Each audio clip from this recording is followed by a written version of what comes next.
Good morning. Welcome to our third session in today's Diversity, Equity, and Inclusion in the Workplace Forum. I'm Chris Martin, Dean of the College of Business at Louisiana Tech University, and I'm pleased that you've chosen to join us today. I hope you've also been able to make some of our other events, but there's also time to register for afternoons as well. Today's forum marks our fourth year to host this event and to provide an opportunity for our students to have important conversations surrounding diversity and equity and inclusion in the context of business. In the College of Business, we strive to create a learning environment that considers and appreciates many different perspectives. We consider this the mindset that's critical in today's global and inclusive workplace. We've had two fantastic panel discussions, as I said this morning, and I know that you will enjoy hearing our speaker in this session, Devoreaux Walton, speaking on inclusion infusion, how to advance your career with the power of cultural intelligence. Devoreaux is the Global Diversity and Inclusion Manager for IBM. She's also a very popular D&I consultant and speaker who is passionate about empowering teams and leaders with the power of people skills to increase efficiency, productivity, and bottom line growth. Thank you all for being with us today, and thank you, Devoreaux. The Zoom platform is yours. Well, thank you so much for that introduction, Chris. I'm so happy to be here, and happy Lunar New Year to all of you who are potentially celebrating. Happy Black History Month for those of you who are celebrating. February 1st is a real exciting day. So today I want to share with you a little bit about cultural intelligence, and the format of this presentation is meant to be very conversational.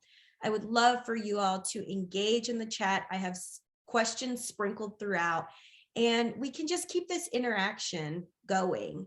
If you have any questions, drop them in the chat and we will cover all questions at the end of the presentation. So I'm really excited. We're just going to go ahead and dive right in.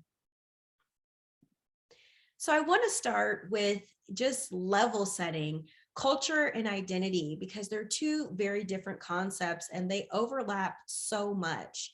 When we think about culture, we think about the things that are all around us, where we live, work, and play.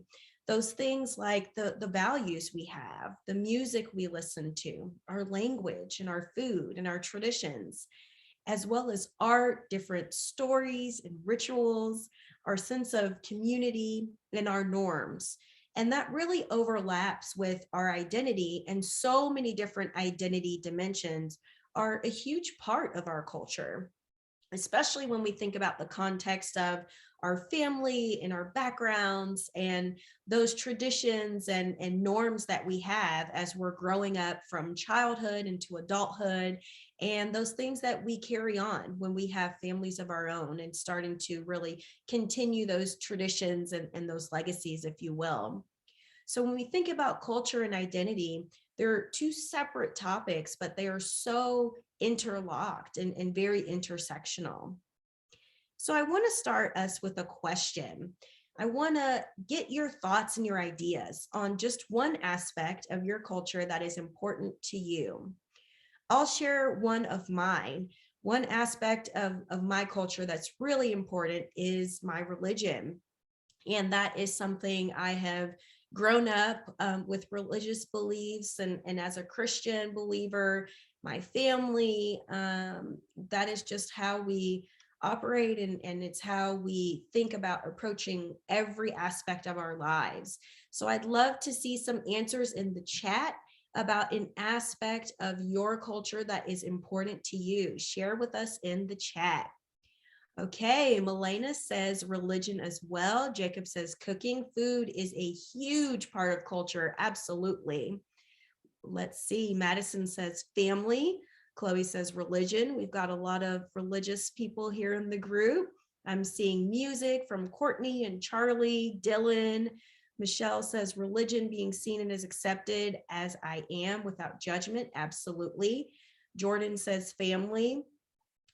Lynette says music and dance. Miranda says Christianity. It's a big deal. Shelly says family and religion. Alexis, family. Karen, friends. Michelle, music. Absolutely. Music and food are like the two main categories that I think a lot of people think about when they're really thinking and unpacking the idea of culture. Luke says sports. Abigail, Christianity. Mackie says family. Awesome. Thank you all. Michelle says laughter. I'm loving these answers.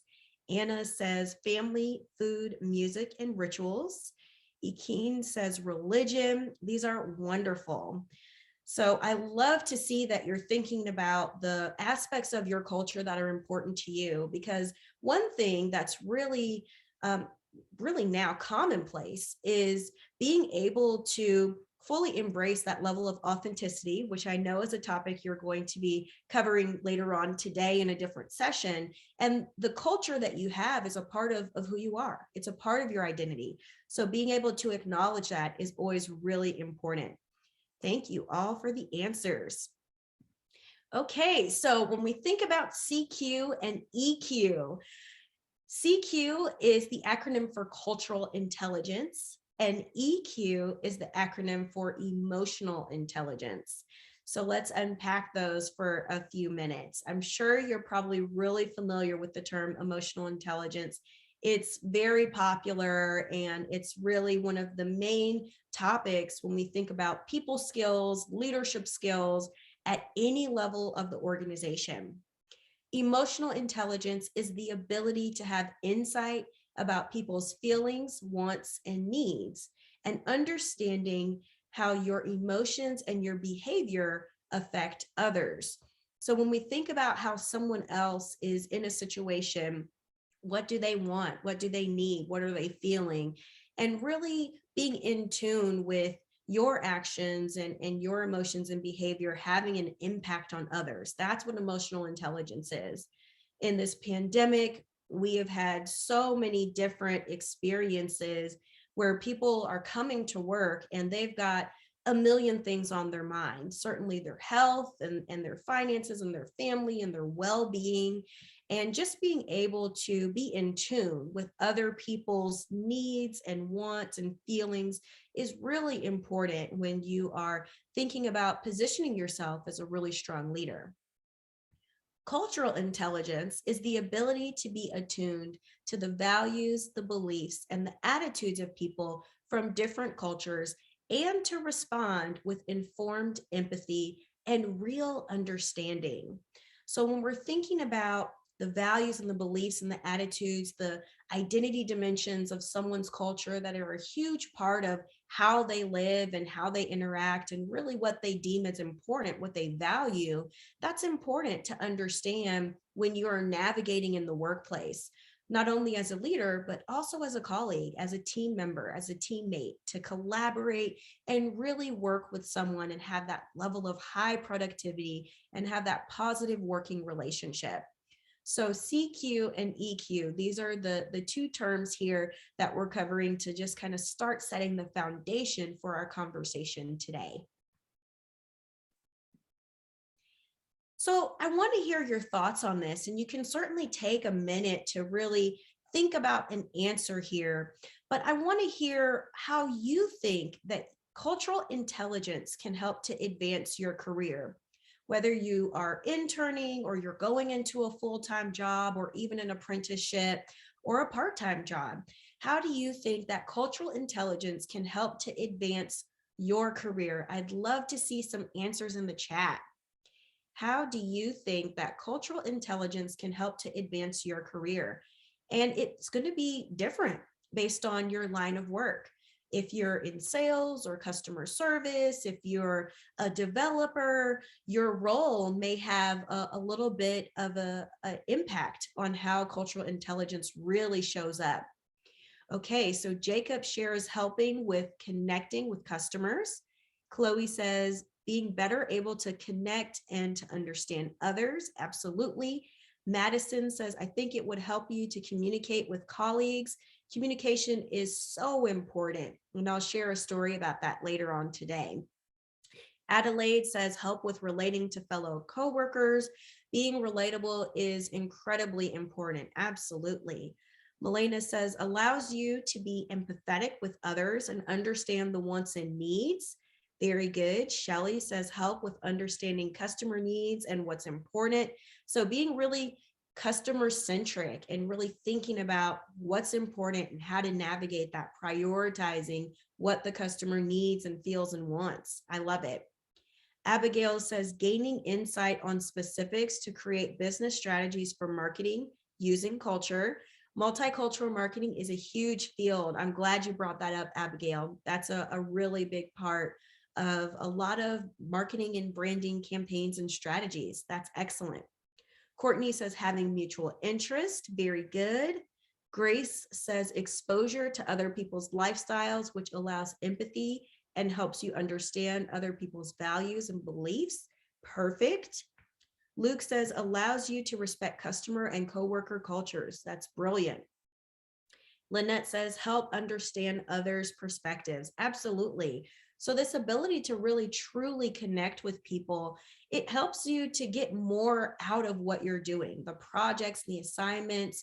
If you're serving customers directly, if you're collaborating with other teams and other people, it's really important to be able to have that understanding and that relatability to truly connect. I love your answers. You all are doing wonderful. So let's unpack cultural intelligence just a little bit more. In 2003, professors Christopher Early and Soon Ang introduced this concept in their book. And I have a screenshot of the book here on the top right corner that you can see. It's really this ability to adapt to new cultural settings. That's what we're talking about here. And the interactions and the intersections across connecting with people from different cultures.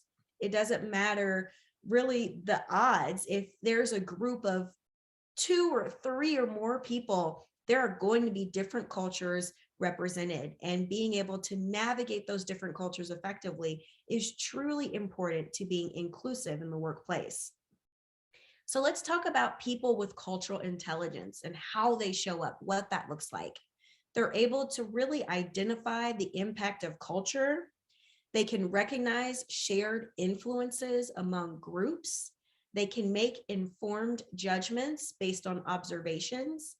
They can enter new environments with confidence and really understand that cultural influence is intersectional with other identity dimensions. So if you're unfamiliar with the term intersectional, it's really this idea of different identity dimensions showing up and creating this unique experience based on that combination. So as a woman who is African American, I have a very unique experience in the world. And that's not just because of my gender, that's not just because of my race or ethnicity, it's because of both. And so that's the idea of intersectional, just to unpack that term.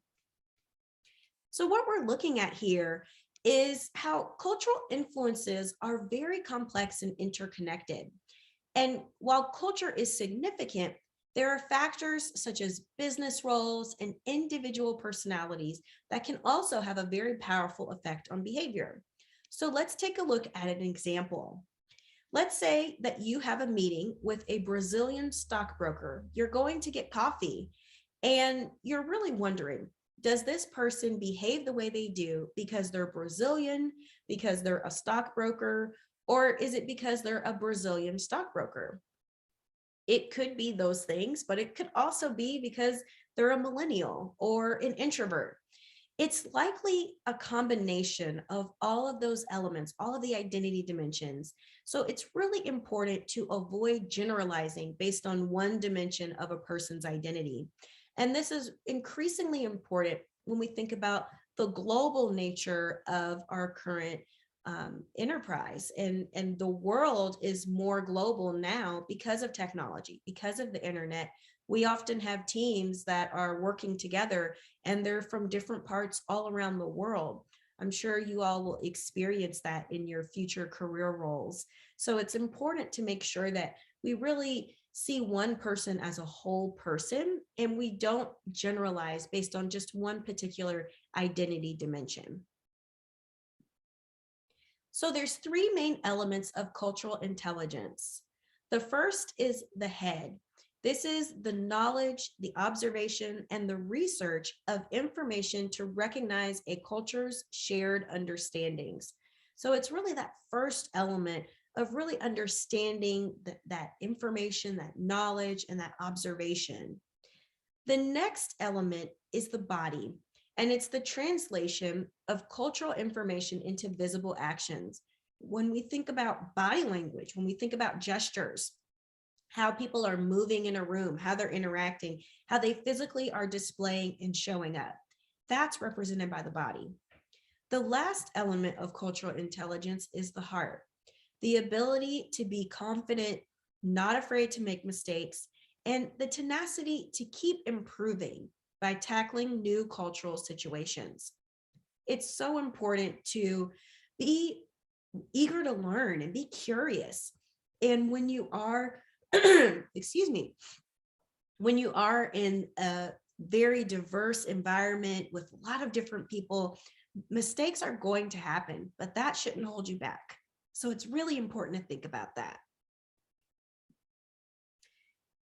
So as we look at the benefits of cultural intelligence, David Livermore, pardon me just a moment. David Livermore, who is the president of the Cultural Intelligence Center. He's based in East Lansing, Michigan. He wrote a book called Leading with Cultural Intelligence. And actually, he wrote several books on the topic of cultural intelligence. So if you're interested in learning more, he's definitely a name that you should take down and you can look him up later. He shared that when people feel a leader doesn't understand or respect their cultural norms or the challenges of working around a given culture's holidays or traditions, it can undermine teamwork, productivity, and even trust. Dr. Livermore reports that 90% of leading executives from 68 countries said that cross-cultural skills are one of the most vital capabilities in order to remain competitive. Some of the main benefits of cultural intelligence include increased engagement, that interaction with the team or group, increased innovation, and increased profitability. The ability to build trust and rapport, and a lot of you answered that in the question earlier in this presentation. You can connect with others and really relate to them on that personal level. And it's really a competitive advantage that you can leverage for success. So cultural intelligence is a really important asset that you can use to leverage. It's an important people skill when you are thinking about being an individual contributor or being a leader within a team or a group. So Deloitte has identified 6 different traits of inclusive leaders. Cultural intelligence is one of those 6 traits. I would love to know from you. Answer us in the chat. What do you think is another trait out of the 6 traits of inclusive leaders?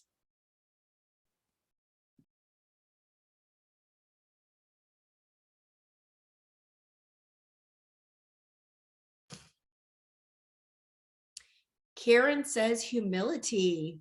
Madison says empathy. Michelle says listening. These are great answers.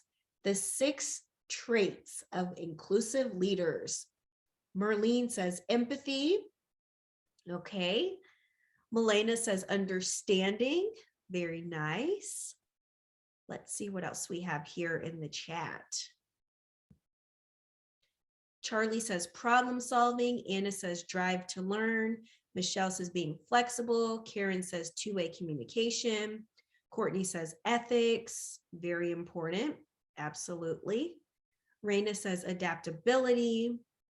Lynette says open to differences. Mary says curiosity. Very nice. Chloe says unbiased listening. That's so important. Shelley says collaboration. Alexis says commitment. Abigail says equality. Awesome answers. We'll take a few more and then we will look at the chart with the 6 traits. Let's see what else we have here in the chat. Eugene says empathy. Okay, I think empathy was like the most popular answer. All right. So when we're looking at these 6 traits, this is what we have represented based on that research by Deloitte. Cultural intelligence we've covered is one of those six.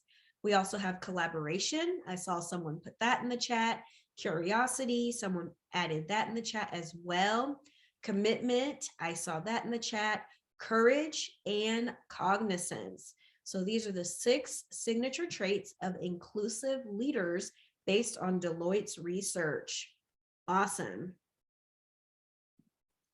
So I want to share with you not only what cultural intelligence is, but it's truly important to start unpacking how you can start to improve it, right? When you think about having this great people skill, this ability to connect and relate with others and move confidently and really navigate different spaces and have that level of cultural intelligence. These are a couple of things that you can do to really improve that cultural intelligence capacity.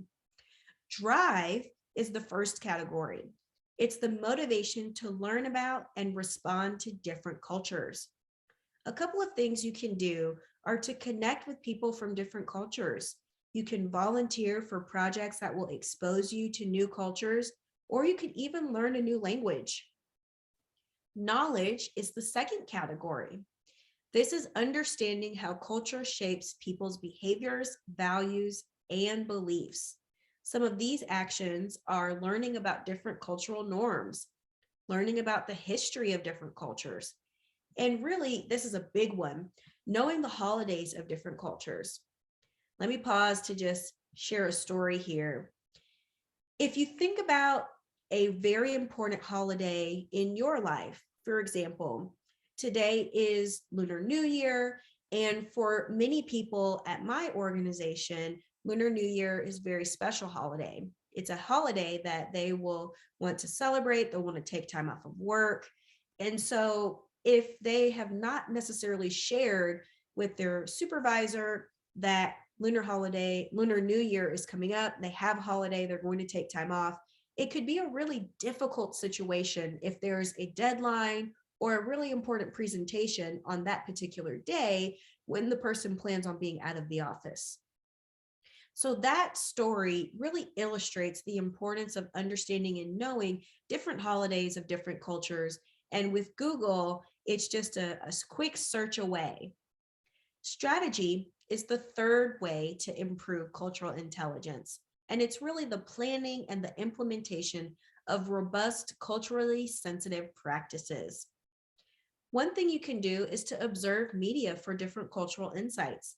You can also start to question your assumptions, and you can keep track of your cultural interactions. The last category here is action. This is about how you behave and how you react when things don't go according to plan.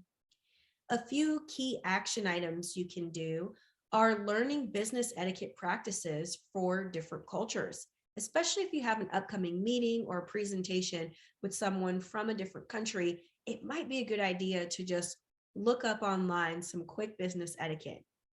You can also monitor your body language, particularly when we are in person. Your body language will say a lot and communicate a lot about what you're thinking and feeling. So being very mindful of how you're positioning your body is really important. And last but not least, as I mentioned before in this presentation, mistakes will happen, and just respectfully apologizing and using those mistakes as learning moments, learning opportunities to make sure that those mistakes don't occur again. But a respectful apology is a great way to make sure that you are learning something new and you're gaining that level of cultural intelligence. I'll share one quick anecdote before I move on from this slide. One thing I was really interested in picking up on was my knowledge of the Spanish language. And I decided to start watching a couple of Netflix series that had Spanish in the TV show, and I could watch it with English subtitles. And so that was a really fun way for me to brush up on my Spanish skills. I am not fluent, but watching Netflix and being able to see the English while hearing the Spanish was a great way to help me continue learning that new language. So that's just another example. So as we are closing down here, I would love to know one action that you can take to improve your cultural intelligence. Share in the chat. What is one action you will take to improve your cultural intelligence? All right, so Jessica shares that she's working on Spanish as well. Absolutely. Netflix is a really great way to help you with your language skills. There are shows, so far I've seen shows in Spanish and also in French. I really have been interested in picking up some French phrases as well. Okay, let's see what everyone is saying in the chat. Zoe says to further Spanish skills, absolutely. Milena says becoming aware of holidays that I may not have known before, perfect. Michelle says knowing cultural holidays. Chloe says research acts of respect in business for other cultures, brilliant. Anna says to Google important holidays for other cultures. Abigail says learn more about other cultures. Dylan says going to physically experience a different culture abroad. Dylan, I'm with you. I am actually right now planning a trip with one of my closest friends to Spain later this year, and I'm really excited to experience a new culture. So I'm with you on that one, Dylan. Karen says, I echo holiday awareness. Anna says, actively participate in different cultural events in the community. Karen says, great idea to Anna, awesome. And Joshua says, study various culture ideals. Wonderful. So I love seeing that you all are excited, you'll take action, and you'll really expand your knowledge around cultural intelligence. This is a cultural intelligence reading list. If you want to grab a quick screenshot, this is a slide that gives you some different books about cultural intelligence if you're interested in learning more about the topic. And I'm sure your teachers and the staff at your school can help you with these slides as well. I will send them over. And with that, I want to thank you. So we will open it up for any questions. Let's see if we had any questions, either Chris or Leanne, questions from the students today.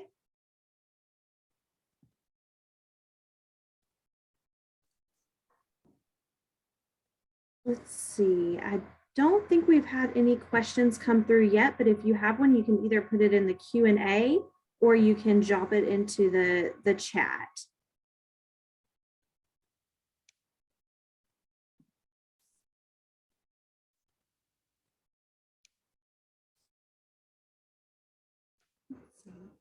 Well, Dr. Martin, we're right at 11:58. Would you like to come back on now? Sure. Thank you for the wonderful presentation and the insight, Devoreaux. We greatly appreciate your time and your insight and commitment. To our students and guests, thank you for joining with us and thank you for participating. We hope you plan to join us for the remaining sessions. As a reminder, recordings from each session will be loaded on our community page. So please visit the URL site, LA Tech DEI 22. I think Leanne will put up that as well, so you can link into that. You can also register for our remaining sessions on our DEI site. We'll see you back at 1 p.m. for a session with Stephen Matoir. He is the Chief Inclusion Officer of Deloitte Tax LLP. So hopefully we'll remember the Deloitte's contribution to cultural ethic or cultural awareness as well. So thank you all for being here, and we deeply appreciate it.